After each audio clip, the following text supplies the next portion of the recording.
Hej, mit navn er Jesper Stærmose, og der står 4 unge mennesker her bag, vi har fortalt mig, at nu skal jeg til at fortælle noget om Green Comfort.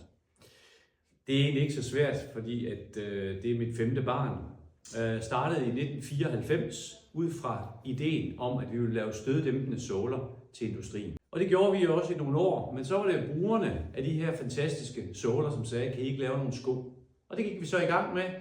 Vi gik i gang med at lave arbejdsfodtøj, komfortfodtøj, og til sidst havde vi et kæmpe sortiment. Og så kørte vi det ind til at sige, at vi ville gerne lave komfortfodtøj til kvinder plus 50 år. Og det her, det er den første sko, vi lavede til kvinden plus 50. Hvis vi nu havde leveret den ud i dag, så er jeg ikke sikker på, at vi har solgt mange af dem. Fordi kvinden plus 50, hun har ændret sig. Hun vil gerne gå i noget smart nu, støvler og alt muligt, men stadigvæk med den støddæmpende sål i.